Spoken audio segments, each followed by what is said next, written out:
안녕하세요. 세무회계 진실 황범석 세무사입니다. 오늘은 양도소득세 비과세, 1세대 1주택 비과세에 대해서 설명해드리고자 이 자리에 나왔습니다. 양도소득세 비과세 제도는 매각가액 기준으로 12억 원의 아파트를 팔면은 차익이 10억이 됐든 11억이 됐든 세금을 안 내는 그런 제도인데, 근데 아주 사소한 판단을 잘못하게 되면 갑자기 세금이 없었던 것이 막 3억, 4억 이렇게까지 나올 수 있기 때문에 열심히 꼼꼼히 준비해야 되는 신고 서류 중 하나입니다. 그래서 납세자분께서 스스로 체크해야 되는 부분을 제가 오늘 말씀드리도록 하겠습니다.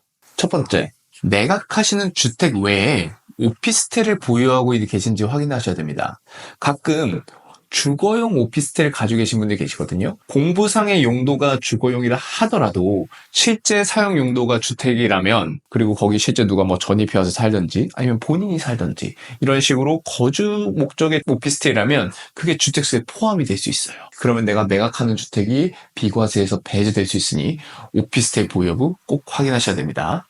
둘째, 주택의 지분 보유 여부를 확인하셔야 됩니다. 주택 같은 경우에는 주택 지분만 보유하더라도 이 지분이 주택수로 카운팅 될 수 있어요. 그렇기 때문에 내가 살던 주택을 팔더라도 다른 주택의 지분을 가지고 있었다면, 그러면 요게 1세대 1주택 비과세 혜택을 못 받을 수 있기 때문에 주택의 지분 보유 여부 꼭 확인하셔야 됩니다. 근데 이런 지분은 보통 상속재산인 경우가 되게 많아요. 과거에 이제 주택의 지분을 상속받고서 잊어버리고 있다가 어느 순간 이렇게 주택을 매각했을 때 국세청에서 1세대 1주택자 아니신데요 하고 날라오면 그때의 충격은 이루 말할 수 없을 것입니다. 셋째, 분양권이나 조합원 입주권 보유하고 있는지 여부도 꼭 확인하셔야 돼요. 법이 바뀌면서 분양권이나 조합원 입주권도 주택수에 카운팅되게 되지 않았습니까? 법에 따라서 될 때도 있고 안 될 때도 있고, 그런데 그런 부분도 꼼꼼하게 체크해 보셔야 됩니다. 네 번째, 주택을 취득할 당시 그 지역이 조정지역이었는지 확인해야 됩니다.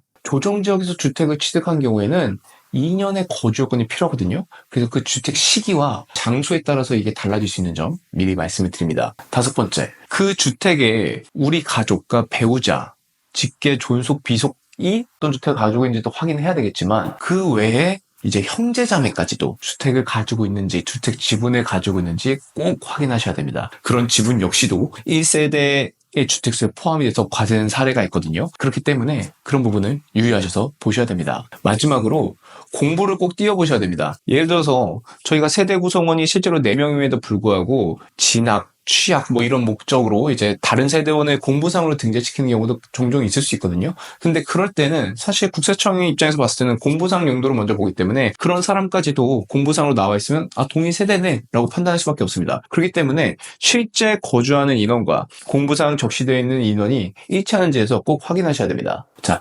1세대 1주택 비과세는 대한민국에서 가장 큰 혜택 중 하나입니다. 대한민국 국민의 거주 이전의 자유를 보호하기 위해서 만들어진 제도임에도 불구하고, 만약에 사고가 터지는 경우에는 그 사고가 너무 크게 터져요. 예를 들어서 다른 거에서 신고를 잘못하거나 그랬을 때는 가산세 정도 추가적으로 나오는 금액이라지만, 비과세였다가 과세가 되는 경우에는 이게 갑자기 세금이 없다가 2억, 3억, 4억 이렇게 늘어날 수 있는 것이기 때문에 상당한 주의를 요합니다. 그렇기 때문에 치밀하게 그리고 아주 정확하게 사실관계를 파악한 뒤 신고하시는 것을 권해드립니다. 오늘 주택 양도세 비과세에 대해서 말씀드린 황범석 세무사였습니다. 감사합니다.